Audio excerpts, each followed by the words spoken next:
바이러스 확산 방지를 위하여 마스크를 상시 착용하여 주시기 바랍니다. 방역 지침 준수를 위해 객석이 모니터링되고 있습니다. 공연 중 마스크를 벗지 마시기 바랍니다. 중앙재난안전대책본부의 권고에 따라 공연 종료 후 로비 및 대기실에서의 인사를 제한하고 있습니다.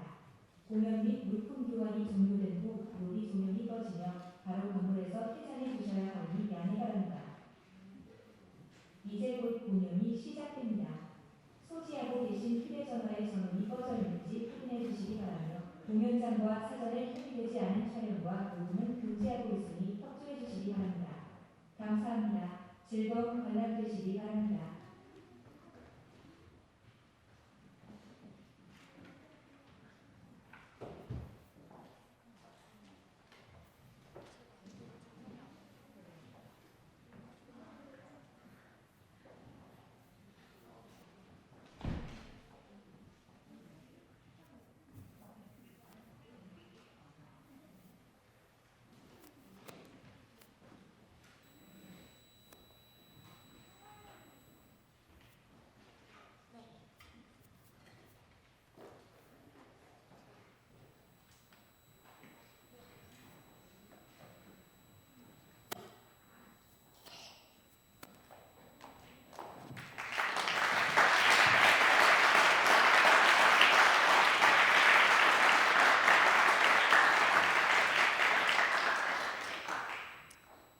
와주셔서 너무 감사합니다.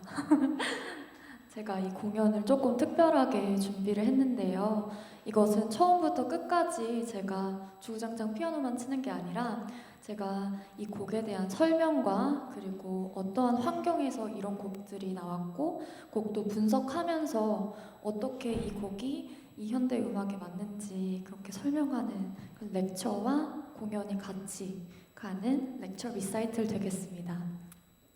제가 이렇게 기획을 한 이유는요, 1900년대 이후에 쓰여진 작품들만 제가 오늘 공연을 하기 때문이에요. 이 한국에서 클래식 음악의 이 좁은 시장에서 또 현대 음악을 찾으려니까 입지가 굉장히 작더라고요. 그래서 제가 오늘 여러분들에게 일부러 음악하지 않는 친구들도 더 많이 부르고 해서 클래식 현대 음악이 어떤 음악인지 조금 색다른 경험을 들려드리고 싶어서 이 자리에 초대를 했습니다. 그래서 저의 이 공연의 작은 바람은 여러분들이 이 문을 박차고 나가실 때 현대 음악 생각보다 들을만하다, 괜찮네, 이런 생각을 심어드리는 게 저의 작은 포부입니다. 이 포부를 안고 공연을 시작해 볼게요.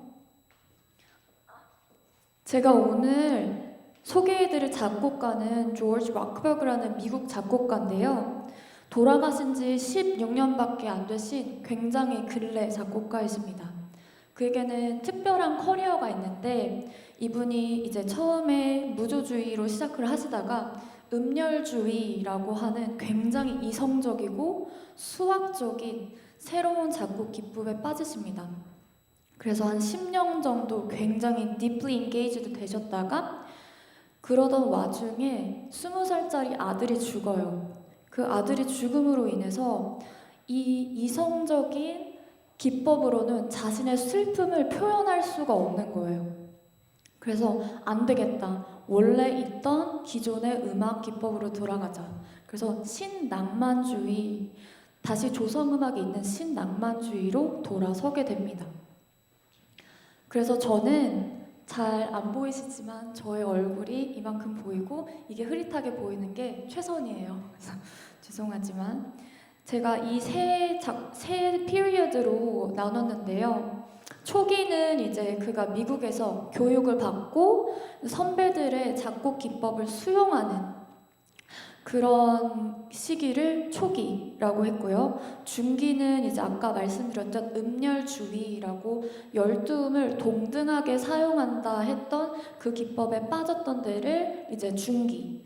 그리고 후기는 그의 아들의 죽음 이후에 자신의 감정을 이 기법으로 표현할 수 없다는 것을 깨닫고 새로운 방안을 모색해요. 그러다가 이제 새로운 기법을 찾은 게 과거의 음악의 인용입니다. 그래서 패스트 뮤직, 기존에 있는 음악을 가지고 와서 자신의 색깔로 재창조해내는 리크리에이션, 그 뮤지컬 코테이션을 통해서 이제 다원주의라는 것으로 빠지게 돼요.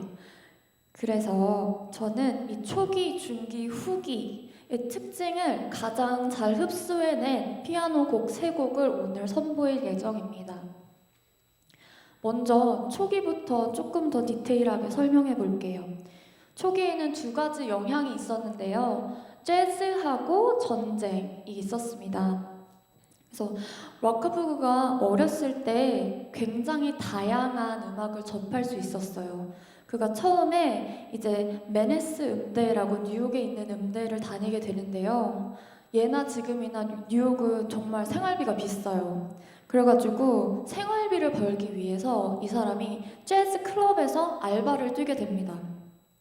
이 알바를 뛰면서 다른 사람들의 장르에 다른 이제 그때 성행했던 최신 음악들에 엄청난 노출이 돼요. 그래서 렉타임이라든지 아니면 블루스라든지 재즈 그리고 그 당시 최신 가요 막 저희 한국으로 치면 막 송창식 씨 같은 컨트리 클럽 그런 류의 송들도 많이 작곡을 했던 시기예요. 그리고 2번째는 이제 전쟁인데요. 이분도 실제로 세계 2차 대전에 참전을 하십니다. 그분이 노르망디 상륙작전에 참전을 하시게 되는데 전쟁의 경험들이 락커버그에게 엄청나게 큰 영향을 줘요. 그래서 그가 고백하기로 그의 음악 공부에 있어서는 굉장히 장애물이 됐던 건 맞지만 They taught me what art really meant. 예술의 진짜 의미가 무엇인지 What life really meant. 삶의 진짜 의미가 무엇인지 그 전쟁이 나에게 깨닫게 해주었다라고 말합니다.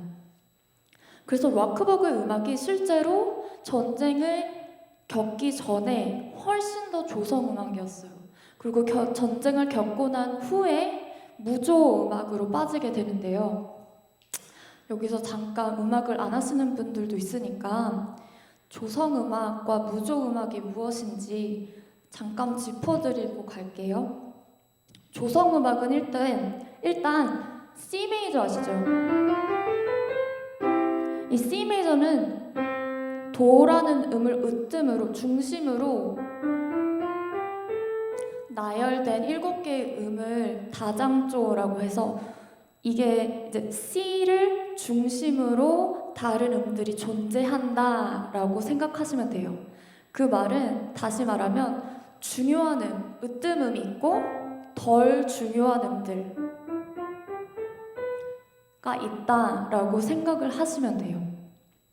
그래서 1도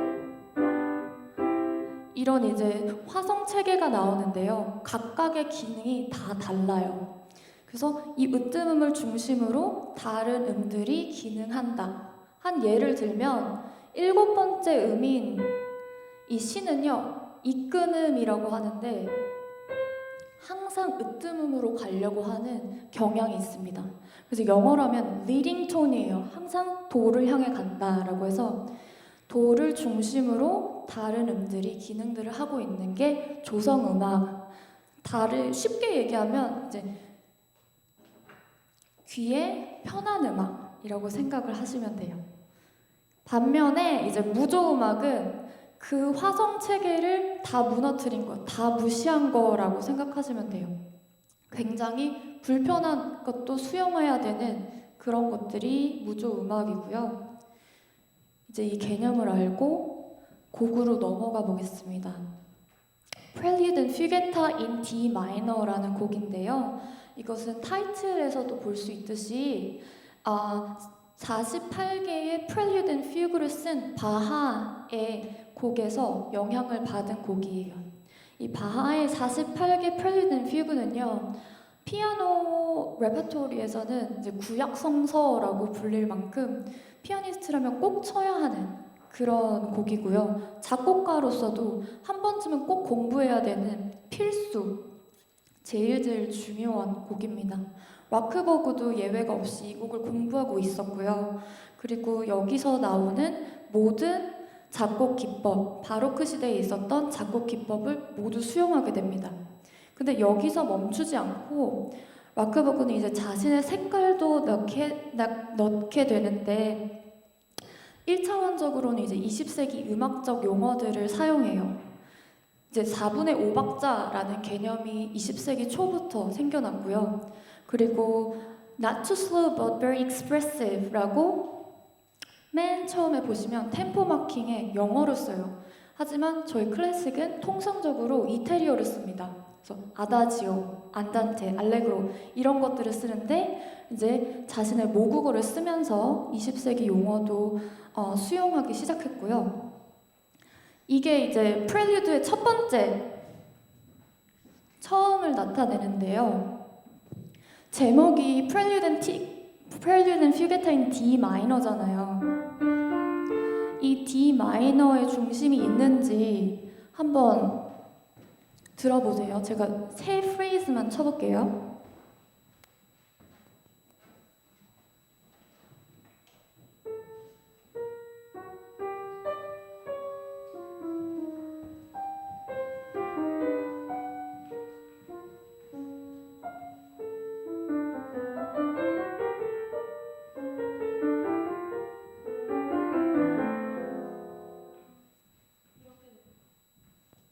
이렇게 되는데 D 마이너라는 중심음이 잘 들리시나요?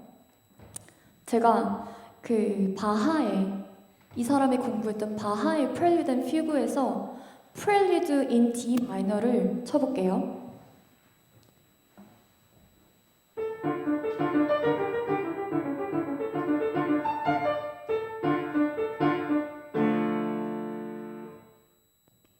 D 마이너라는 것을 처음부터 강조하면서 아주 중심음이 있게 당기고 있죠. 하지만 락버그에서는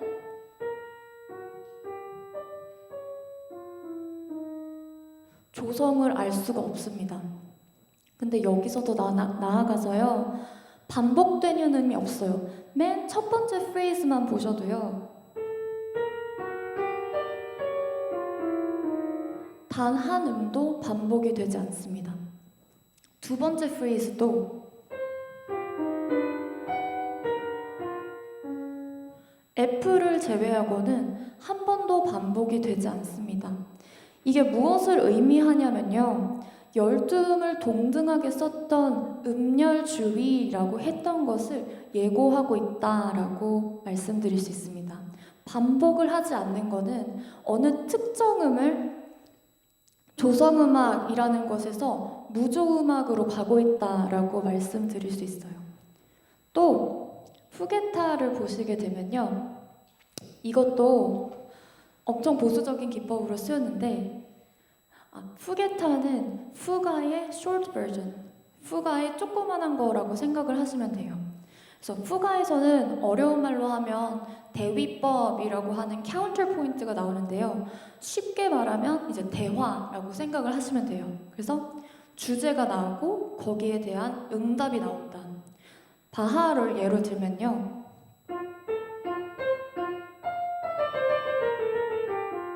이런 주제가 있다 하는데 테너에서도 나도 똑같이 얘기할래 라고 하면서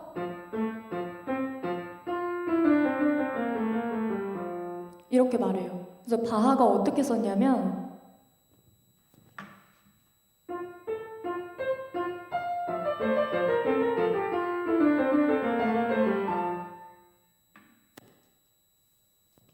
이렇게 시간차를 두고 같은 주제가 반복됩니다.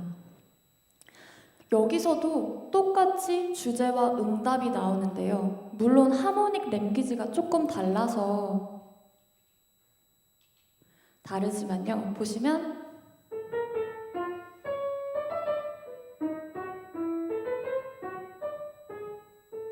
이런 주제가 있고요. 또 응답이 거기서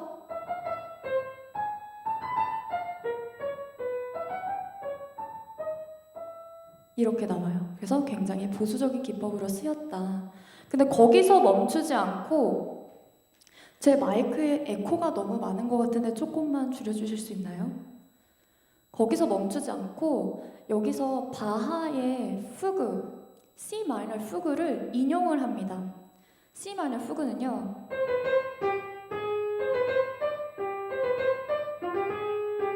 라는 바하의 fugue였는데요. 요거를 그대로 따옵니다. 그래서 악보는 잘 안 보이시겠지만 제가 처음부터 한번 쳐볼게요.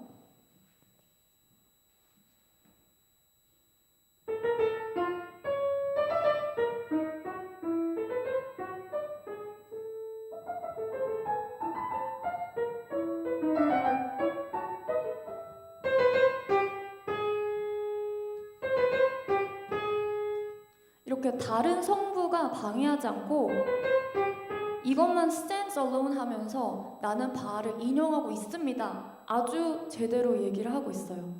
그래서 이것 또한 후기 특징에 나오는 뮤지컬 코테이션, 인용을 얘기했다고 할 수 있는데요. 이러한 의미로 와크버그는 과거의 것을 충분히 수용하고 존중했지만 그 동시에 자신이 어떤 미래로 갈지, 어떤 기법으로 사용을 할지 이제 예고했다 하는 굉장히 컨덴스드한 작품이 되겠습니다. 프렐류드의 첫 두 마디에 12음 기법 하나도 반복을 하지 않음으로써 자기가 무조음악 더 나아가서 12음 기법으로 가는 것을 이제 예견했고요. 또 후게타에서는 바하의 후가를 인용함으로써 자신의 후기 음악의 특징인 인용 기법을 미리 썼다라고 할 수 있습니다.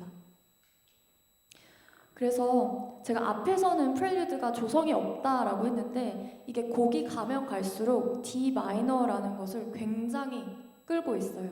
그게 어떻게 가는지 한번 들어보실게요. 이것은 프렐류드 앤 후게타인 D 마이너입니다.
이제 중기를 보실 건데요.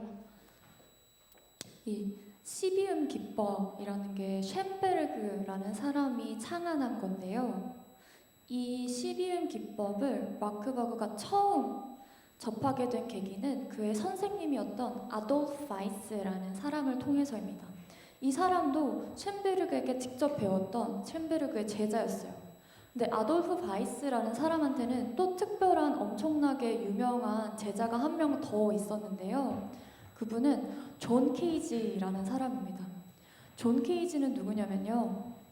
4분 33초라고 유명한 곡을 쓰신 분이에요. 이 4분 33초가 뭐냐면요. 피아니스트가 앞에 나와서 앉아가지고 4분 33초 동안 아무것도 안 하고 있는 거예요. 근데 그 4분 33초 동안 사람들이 수군대는 소리, 혹은 프로그램 넘기는 소리, 혹은 헛기침 소리, 이게 4분 33초 안에 다 들어갔다. 그거를 음악이다 라고 철학적으로 음악을 생각했던 존 케이지의 선생님이기도 했습니다. 다시 락크버그로 돌아가서 12음계를 배울 때 락크버그는 자신이 이것을 It didn't matter to me whether I like it or not. 내가 이걸 좋아하든 좋아하지 않든 그것이 중요하지 않았다. I had to find out what was there. 내가 이것을 알아야만 했는데 무엇이 있는지, why it was there, 왜 거기 있는지, how it was made, 어떻게 만들어졌는지 이것을 꼭 알아야만 했다라고 얘기해요. 왜냐하면 12음 기법은 그 당시에 제일 혁신적이고 핫한 기법이었기 때문인데요. 12음 기법에 대해서 잠깐 배경적인 설명을 하고 갈게요. 이 기법이 나오기 전에 19세기 후반에는요, 낭만주의가 팽배하고 있었어요. 이게 낭만주의가 너무 많이 가니까 사람들이 울렁울렁하다. 왜 맨날 이상향을 찾고 이루어질 수 없는 사랑에 대해서 얘기하고 그러느냐. 이제 우리 현실을 좀 바라봐야 되지 않겠어? 이러면서 전쟁을 겪고 빈곤해지고 사람들이 비참하게 죽어가고 이런 현실을 직시하자라는 소리가 이제 들리기 시작합니다. 그러면서 미술에는 어떻게 나왔냐면 고흐의 감자 먹는 사람들이라는 페인팅 보셨어요? 그게 사람들이 감자를 먹고 있는데 얼굴들이 다 약간 감자같이 생겼어요. 굉장히 다 못생기게 나오고 감자도 못생기고 얼굴도 못생기고 그 배경 자체가 굉장히 어둡고 어글리니스를 그대로 반영한 그 페인팅이라고 할 수 있습니다. 근데 음악에서는 그게 어떻게 동tet되었냐면 이제 조성음악은 어떤 한 중심음으로 다른 것들이 기능을 갖는다라고 했잖아요. 근데 그 말은 다시 말하면 그 중심음으로 다른 음들이 통제를 받는다라고 얘기할 수도 있어요. 그 말은 뭐냐면 불협화음, 이런 불협화음들이 조성음악에는 통제를 받았어요. 굉장히 클라이막스 때만 쓰여지든지 그래서 통제를 받았는데 쉔베르그는 나는 이걸 통제하지 않겠어. 나는 얘네들에게도 자유를 줄 거야. 동등하게 쓰이자. 조성음악만 쓰이는 게 아니라 불협화음도 불협화음 그대로 있는 그대로 받아들이자 하면서 이게 조금 어려운 말로 Emancipation of Dissonances 라고 불협화음에 자유를 준다라고 하면서 무조음악이 탄생하게 됩니다. 근데 이 무조음악이 조성음악은 이제 중심을 딱 잡고 있는 음이 있어서 질서가 있었는데 무조음악은 질서가 없었어요. 그러다 보니까 작곡을 하기가 너무 힘든 거예요. 그래서 이 사람이 이 무조음악을 조금 공론화해보자, 공식화해보자 이러면서 이론을 만든 게 12음 기법이에요. 12음 기법은 뭐냐면 저희 피아노에 도에서 도 안에 12음이 있습니다. 하얀 건반이 7개, 검은 건반이 5개 해서 총 12음이 있어요. 이 12음을 동등하게 써보자라고 합니다. 그러면서 12음 기법이라는 게 나와요. 근데 이 동등하게 쓰니까 12음을 한 열로 쫙 써놓거든요. 12음을. 그게 뭐냐면 음에 열이 있다 해서 음열주의가 여기서 나옵니다. 그래서 12음 기법 뭐죠? 음열주의, serialism, 12톤 시스템 이게 다 똑같은 말이에요. 큰 그림으로 보자면. 근데 여기서 멈추지 않아요. 쇤베르그가 한 음열을 만들어 놓으니까 이것도 너무 제한적이었어요. 그래서 제가 지금 만들어 볼게요. 이 12음을 한 번씩 다 사용한 음열을 제가 만들었어요. 근데 쇤베르그가 여기서 그치지 않고 한번 역행을 해보면 어때? 인버전 아니죠? 레트로그레이드를 한번 만들어보자. 백월드로 가보자 하면서 하는 역행을 하나 더 만들게 됩니다. 근데 여기서 또 그치지 않아요. 그래서 데칼코마니처럼 이렇게 접었다 폈다 했을 때 똑같은 이미지가 나오지 않을까? 내 음열이 올라가니까 한번 내려가 보자. 해서 전위, 인버전의 열이 나오게 되고요. 이 인버전 한 것도 역행을 해보자. 그래서 조금만 참으세요. 곧 끝나요. 그래서 4개의 경우의 수가 나옵니다. 한 음에 4개의 경우의 수가 나옵니다. 근데 한 음에 4개의 경우의 수인데 음이 몇 개 있다고 했죠? 12음이 있다고 했죠. 그래서 총 48개의 음열이 생깁니다. 그래서 이 음열을 갖고 쓴 게 12톤 시스템, 음열주의라고 하는 거예요. 그래서 이거를 저희가 음악 시간에 배우는 겁니다. 실제로 48개의 경우의 수가 있다라고 해가지고 이거를 하는데 수도구라고 생각을 하시면 돼요. 한 번 쓴 거는 더 이상 쓸 수 없다. 라고 해서 한 번에 한 열에 한 번씩만 쓸 수 있다. 라고 생각하시면 되겠습니다. 다시 와크버그로 돌아가 볼게요.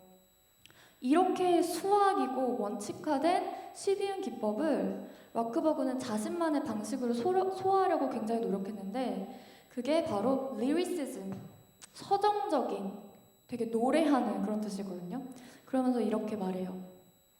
I am a natural singer. 나는 선천적으로 타고난 가수다. 노래하는 사람이다. 이러면서 My 12-tone sings in a way that no American 12-tone music sings. 내가 선천적으로 노래하는 사람이기 때문에 내 애기들, 내 작품들도 똑같이 노래할 거야. 그게 비록 음열일지라도. 그러면서 다른 미국 작곡가들을 폄하해요. 동급이 안 돼. 이러면서 내게 노래하는 음열주의다라는 것을 보여줘요. 이제 음악으로 들어가 볼게요.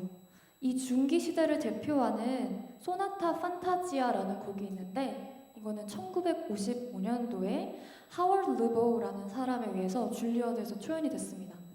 이거는 와크버그가 생애에 딱 3곡만 아내에게 선정을 됐는데요. 이 헌정한 것 중에 단연 최고의 작품이다라고 평했습니다. 스스로 평했습니다. 그리고 여기서 쇤베르그라는 그 클라비어슈투크라고 5개의 피아노 소곡집이라는 것에서 굉장히 많은 영향을 받았어요. 그래서 이것을 몇 군데 인용하기도 했습니다. 이 곡의 형식은 3악장인데요.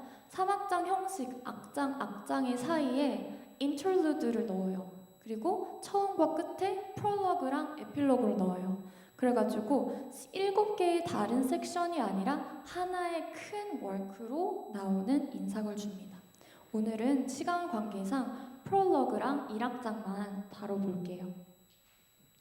아까 보셨던 이 음열이 소나타 판타지아에서 쓰였던 음열이에요. 이거를 제가 4개로 나눴는데요.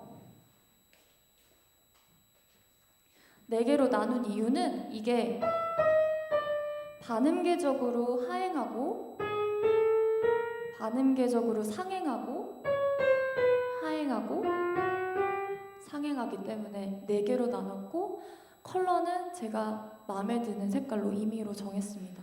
그래서 이거를 어떻게 와크버그가 썼나 처음만 들려드리면 이 세 음은 이렇게 바꾸고 주황색인 이 2번째 거는 이렇게 바꾸고요. 파란색인 subset 3는 죄송해요. 이렇게 바꾸고 빨간색인 그 요거는 세음을 같이 씁니다. 이렇게. 그래서 처음부터 들려드리면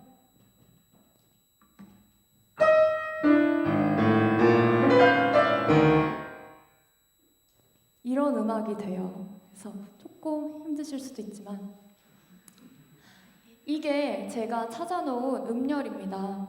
이게 기본 음열인데요. 정확히 보시면 잘 보이실지 모르겠지만 단 한 번도 다른 색깔이 4번이 동등하게 나오죠. 동등하게 3번씩을 가져요. 여기도 보시면 동등하게 12음이 다 나온 후에 12음이 또 나오고 12음이 또 나오고 뭐 하나 더 반복되는 음이 없습니다. 요즘 사람들이 컬러링을 많이 하시더라고요. 색칠 공부하는 거. 심신의 안정을 찾기 위해 컬러링 하시는데 이것도 굉장히 좋은 방법입니다. 이게 색깔도 칠하고 음도 찾고 그래가지고 12음이 사실 완전수잖아요. 3, 헤븐의 트리니티 3이랑 4 땅의 숫자 4 그래서 곱해가지고 12음 이거 찾는데 굉장한 만족감이 있습니다. 요거 하셔도 되고요. 이게 프롤로그였고 1악장은 이제 요즘 말로 하면은 의식의 흐름대로 through compose 됐다라고 굉장히 즉흥적인 형식을 갖고 있고요. 이 악장에서 가장 중요한 것은 쇤베르그의 아까 보여드린 클라비어 슈투크를 인용했다는 거예요.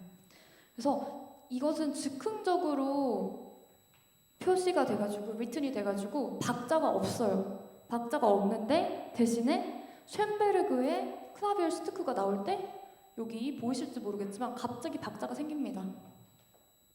그래서 이게 중요하고요. 또 쇤베르그 작품만을 인용한 게 아니라 이 사람이 제스처라는 것도 인용을 했어요. 이게 라멘트 제스처라고 하는 건데요. 바로크 시대 때 굉장히 많이 쓰였던 라멘트 제스처라는 게 있어요. 왜냐면 바로크 시대는 수사학이라는 것과 굉장히 밀접한 관련이 있는데요. 수사학이 뭐냐면 레토릭, 즉 말을 어떻게 설득력 있게 할 것인가, 언변에 대해서 얘기하는 거예요. 그게 음악과 밀접한 관련이 있다라고 해서 바로크 시대 때 라멘트라는 애통을 이렇게 하행하는 디센딩 세컨드로 많이 표현을 했어요. 그래서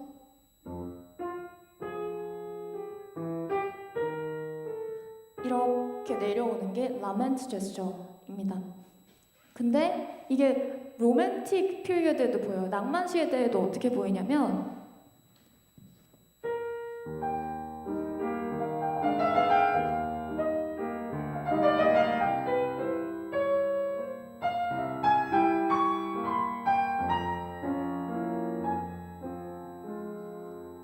제가 물론 오보에서 치긴 했지만 쇼팽 자체가 두음을 하나로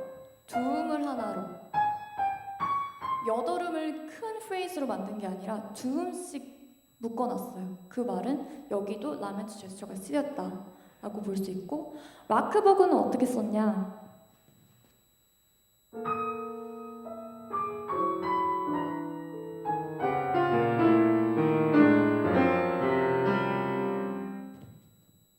이렇게 내려오는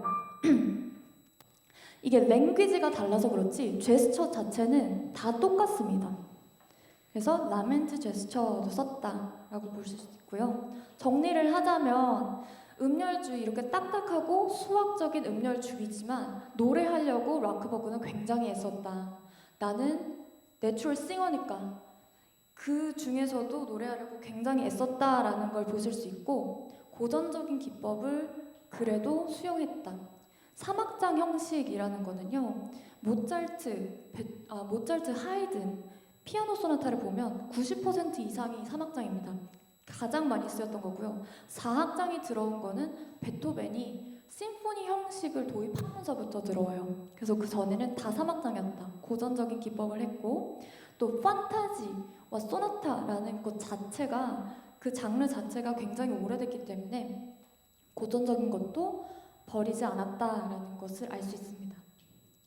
밀튼 베빗이라는 작곡가가 있어요. 그 사람이 Who cares if you listen? 이라는 아티클을 냅니다. 근데 그 내용이 뭐냐면요.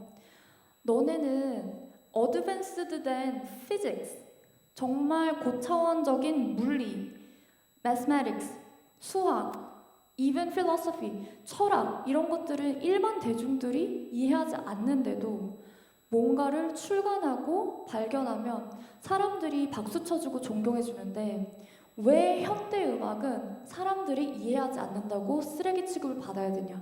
우리도 스페셜리스트다. 컴포저도 스페셜리스트다. 라고 주장을 해서 음악계가 발칵 뒤집힙니다. 아무도 모르셨죠?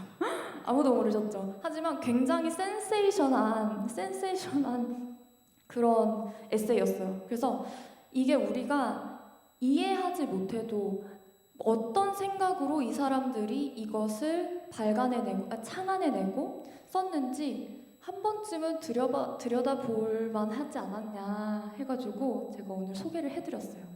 제가 왜 이렇게 약을 치냐면요. 이게 조금 듣기 힘들 수도 있습니다. 듣기 힘들 수도 있어요. 하지만 it worth it to listen to it once in your lifetime. 한 번쯤, 인생에 한 번쯤은 들어볼 만하지 않은가 하는 마음으로 제가 오늘 갖고 왔고요. 이 곡은 이제 8분 정도 되고요. 챈베르그의 인용이 나올 때 박자가 갑자기 딱딱딱 생깁니다. 그게 언제 나오는지 한번 찾아보시면서 들으시면 좋을 것 같아요.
관객 여러분께 안내 말씀드리겠습니다. 지금부터 10분간 휴식이 있겠습니다.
함께 안내 말씀드리겠습니다.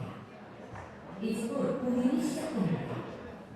소지하신 휴대전화에 전원이 꺼져 있는지 다시 한번 확인해 주시기 바랍니다.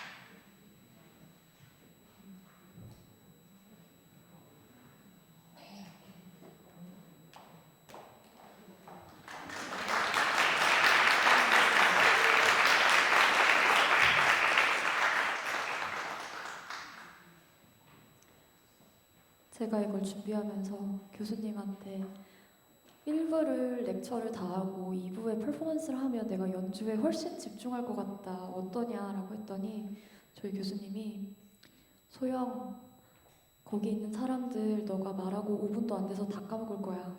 너 설명하자마자 피아노로 달려가서 쳐야 돼. 이렇게 말씀을 하시더라고요. 그래서 그 서제스션을 받길 참 잘했다. 이런 생각을. 락크버그가 음열주의 음악을 사실 굉장히 잘 썼습니다.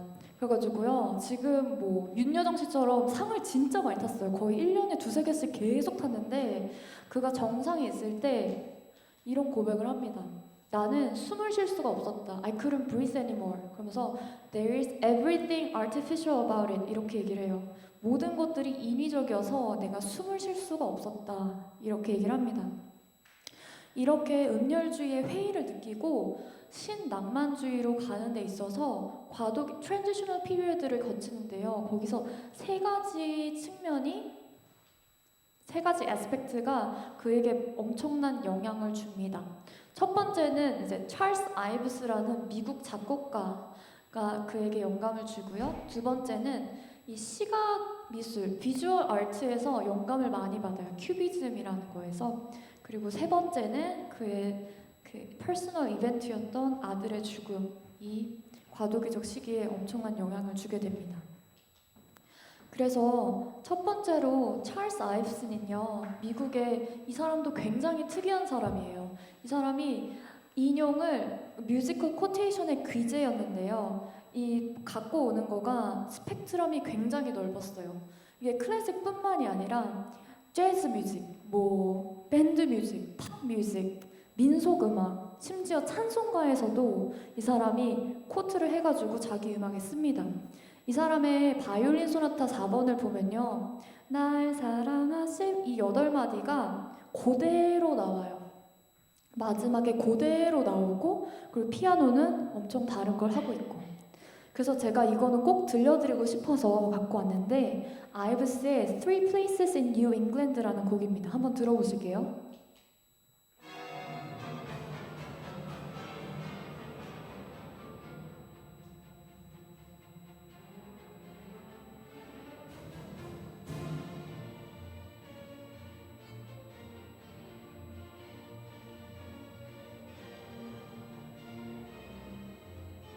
네, 이런 곡인데 이게 클래식 같지 않지 않나요? 굉장히 밴드 뮤직 같지 않나요? 이 사람이 아버지가 밴드 마르칭 밴드를 하셨던 분이래요. 그래가지고 그 기억을 살려서 동부 지역 뉴 잉글랜드에서의 기억을 살려서 쓴 곡이라고 합니다. 그리고 두 번째는 시각 예술에서도 많은 영향을 받았는데, 이게 이제 실제로 그의 아내가 음악가이기도 하면서 조각가였고요. 큐비즘이라는 입체파에서 굉장히 많은 영감을 얻습니다. 이 큐비즘이 뭐냐면요, 동일한 사물을 놓고 다양한 각도에서 본 것을 한 화폭에 담는다. 그래서 예를 들면은 제가 얼굴을 그린다라고 했을 때 얼굴의 눈은 제가 정면에서 본 걸 그리고요, 코는 오른쪽 측면에서, 그래서 이렇게 삼각형, 완벽하지 않은 삼각형을 그리겠죠. 그리고 입은 왼쪽에서 본 걸 그린다. 그래서 한 화폭 2차원적인 종이에 그려졌지만 굉장히 입체적으로 나오는 그거를 입체파라고 합니다. 이것도 안 보이시니까 넘어갈게요. 그래서 이 미술적 화법이 락크버그가 음악적으로 갖고 와요. 이게 뭐냐면 나도 얘가 여기서 조금 저기서 조금 가져온 거를 한 작품에 담아낼 거야 라고 하면서 멀티플 제스처라는 네임을 자기가 스스로 명명을 해요. 그래서 멀티플 제스처가 뭐냐, 기존에 있던 음악을 자기네 것으로 가지고 와서 리크리에이션, 재창조하고 재구성하고 이것을 2개 이상의 것을 한 작품에 넣는다. 조금 이따가 설명드리면 이해를 하실 거예요. 그리고 세 번째는 가장 중요한 사건이었던 락크버그 아들의 죽음인데요. 사람이 말하기를 That absolutely made it necessary for me to wash my hands of the whole thing. 이렇게 얘기합니다. 내가 손을 뗄 수밖에 없었다. 그의 아들의 죽음은. 이렇게 얘기하면서 신낭만주의로 회귀를 하게 됩니다. 그래서 1964년부터 이 사람은 음열주의에서 손을 빠이빠이 하고 이제 신낭만주의로 오게 되는데요. 이 곡도 한번 들어볼게요. 스피커 조금만 올려주세요.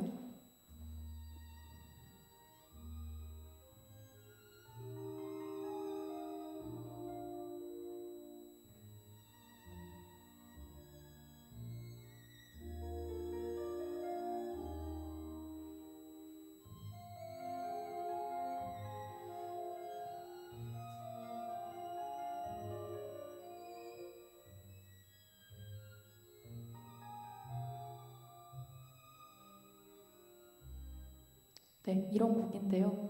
앞서 들으셨던 소나타 판타지아와는 전혀 다른 사람이 쓴 것 같지 않나요? 그래서 네, 바이올린한테는 엄청 어렵겠지만 저희한테는 너무 듣기 좋은 그런 곡이었습니다.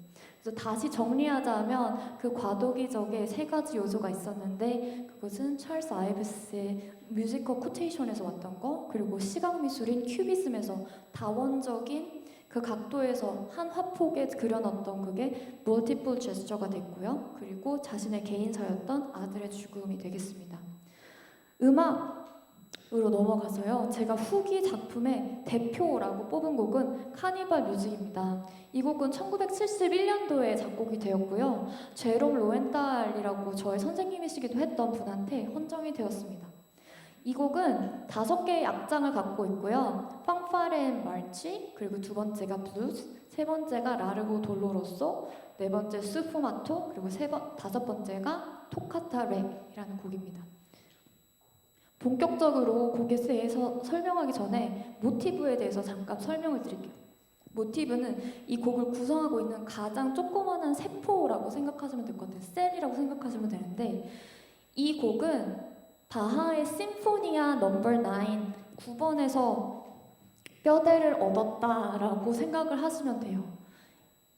악보가 잘 안 보이시니까 이렇게 하는 왼손에 모티브가 나오거든요. 근데 여기서 반복되는 음을 빼면 이렇게 하는 네 음이 나옵니다.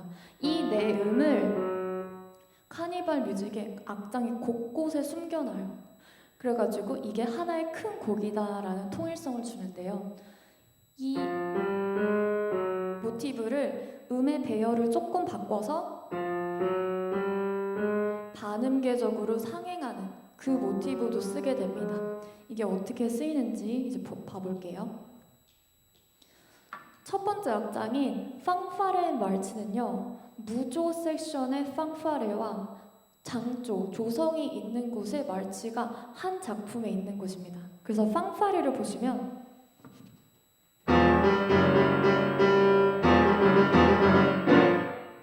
조성이 없고요. 말치 섹션은 계속 으뜸은 1도, 5도, 5도, 1도, 5도 해서 굉장히 큰 조성을 갖고 있어요. A 플랫이라는. 그래서 무조인 팡파레와 조성이 있는 멀치가 같이 한 작품에 있다. 이게 뭐다? 멀티플 제스처. 한 작품에 다른 두 개가 들어가 있다라고 하는 게 멀티플 제스처고요. 여기서 바하의 모티브를 찾아볼게요. 이 네 음이었는데 마크버그가 이렇게 찢어놔요. 이렇게 찢어놓습니다. 그래서 실제로 들리는 거는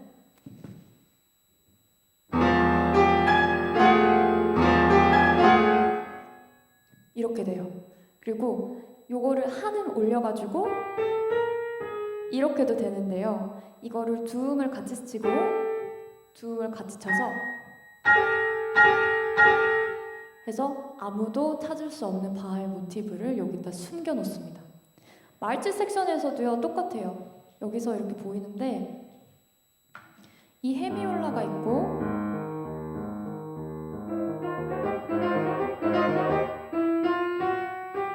아까 말씀드렸던 반음계적으로 상행하는 거가 이렇게 숨겨져 있다라고 해가지고 빵파레 말치였고요.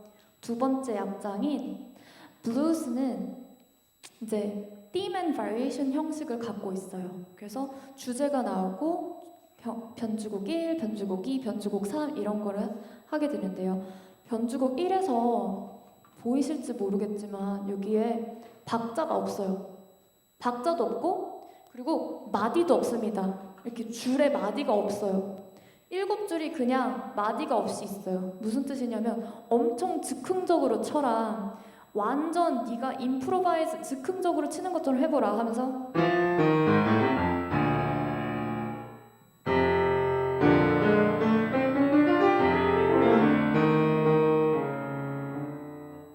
이렇게 시작이 되는데요. 여기서도 이게 아주 대놓고 나오죠. 이제 바하의 모티브가 변주곡 1에서는요 띠이랑 완전 반대되게 딱딱딱 8분음표의 박자가 이렇게 나옵니다. 그래서 쳐보면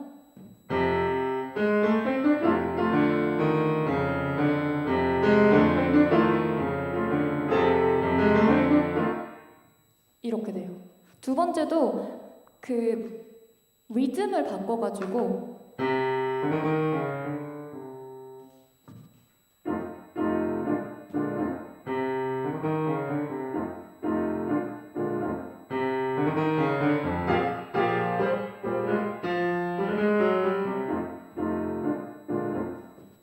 이렇게 재밌게 변주를 합니다. 세 번째에서는요 어비스한 바하의 모티브가 나오지 않습니다. 하지만 저희가 찾을 수 있는 거는 이렇게 되는 꾸밈음이에요. 이 꾸밈음이 블루스에서는 없어서는 안 될 요소거든요. 처음 시작도 이렇게 됐을 만큼 블루스에서 꼭 필요한 요소인데 이거를 어떻게 바하의 모티브에 갖다 넣느냐, 이게 반음계적으로 상행했던 거에 프래그먼트만 따온 거예요. 두 음만 이렇게 부분적으로 따와서 리듬을 바꾸면 꾸밈음이 된다. 그래서 이 꾸밈음도 바하의 모티브에서 따왔다라고 말씀을 드릴 수 있겠습니다.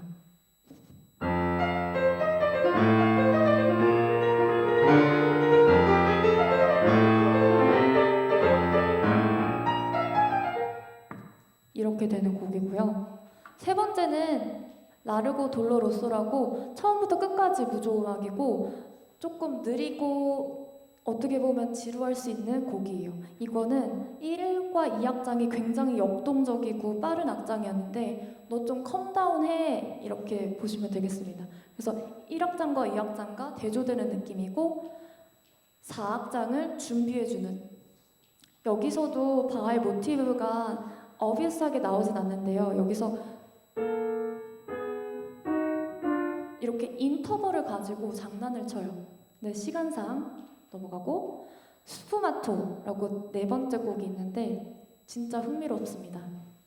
이게 스푸마토라는 단어가요 르네상스 페인팅 테크닉이었대요.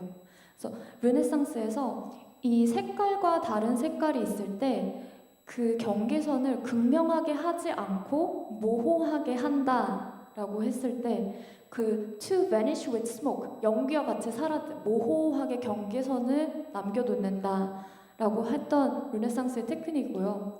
레오나르도 다빈치가 처음 썼고 명명했던 곡입니다. 이것은 대표작은 이 모나리자가 있어요. 다빈치의 모나리자. 그래서 이 곡에서 와크버그의 바하의 심포니아 넘버 9에서 얘가 몇 마디를 그냥 갖고 와요. 복붙을 해요. 복사 그대로 갖고 오고 브람스 카프리치오라는 곡에서도 그대로 몇 마디를 갖고 오고 자신이 작곡한 마디 몇 마디를 갖고 와요. 그래가지고 이 세 개를 하나로 뭉칩니다. 근데 이 경계가 굉장히 모호해요. 그래서 스푸마토의 기법을 음악적으로 융화시켰다, 승화시켰다라고 볼 수 있고 바로크의 바하, 낭만의 브람스, 그리고 현대의 마크버그, 거기다가 르네상스의 페인팅 기법까지 다 한 곡에 있다. 그래서 이게 멀티플 제스처 되겠습니다. 이 곡에서 가장 형식은 론도라고 돌고 돈다라는 뜻을 가진 론도 형식을 썼는데요. 이 왔다 갔다 섹션을 왔다 갔다 하기 위해서 론도의 형식이 가장 적합했다고 해요. 그리고 라크버그의 섹션만 보시면요. 처음부터 끝까지 페달이 있고요. 무슨 음을 치는지 몰라요. 이것 자체도 이 섹션만 봤을 때도 스푸마토의 기법을 잘 표현하고 있다라고 할 수 있습니다. 마지막으로 토카타 렉인데요. 이것은 17세기의 키보드 장르였던 토카타와 20세기의 렉타임을 한 작품에 넣은 그런 악장이에요. 그래서 17세기의 키보드 장르는 스케일, 알페지오 이렇게 손가락 좀 돌아가는 사람들이 쳤던 그런 장르고요. 렉타임은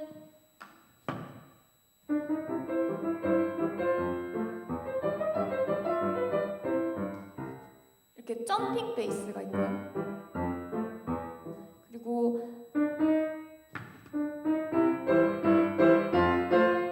강박에 같이 가지 않고 약박에 들어오는 거. 그걸 싱코페이션이라고 하는데 싱코페이션이 있는 오른손과 점핑 베이스가 있는 거. 그걸 렉타임이라고 해요. 저도 몰랐는데 이게 재즈의 선조라고 하더라고요. 그래서 17세기의 토카타와 20세기의 락타임을 한 곡에 넣었다. 이거 뭐다? 멀티플 제스처다. 이거 하나는 기억하고 가실 수 있지 않겠어요? 그래서 마지막 악장이라서 그 이전의 악장에 나왔던 요소들을 조금 첨가했어요, 얘가. 그래서 1악장에 나왔던 이것도 다시 나오고요. 2악장의 마지막 부분에 나왔던 거 그대로 카피합니다. 그래서 이게 5개의 세퍼레이트 된 악장이 아니라 하나의 큰 악장으로, 하나의 큰 곡으로 본다라는 거를 설명드리고 싶습니다. 이거는 조금 어려운 말로 해놓은 거고요. 이 뮤지컬 코테이션 인용이 결국에 많아지니까 다원주의를 뜻한다라고 말할 수 있어요.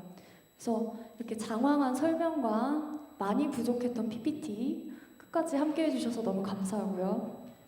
이제 제가 카니발 음악을 칠 건데요. 이것은 한 25분 정도 됩니다. 진짜 말 그대로 제목처럼 축제니까 엄청 다양한 장르들이 한 곡에 이렇게 짬뽕처럼 있는 거거든요. 그래서 한번 들어보시고 꼭 피드백 해주시면 감사하겠습니다.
나가시기 전에 구독과 좋아요 알림 설정. 장난이고 저 유튜브 없습니다. 제가 오늘부로 30일 후에 4월 29일 날 또 독주회합니다. 그래서 여기 있으실 분들 제가 다 봤으니까 다 오실 줄 믿고, 그때는 정말 완전 클래식, 쇼팽, 슈만, 라벨 완전 클래식으로 디 골든 에이지 오브 피아노라는 주제로 여러분들을 다시 다 보게 될 거라고 와주셔서 너무 감사드립니다.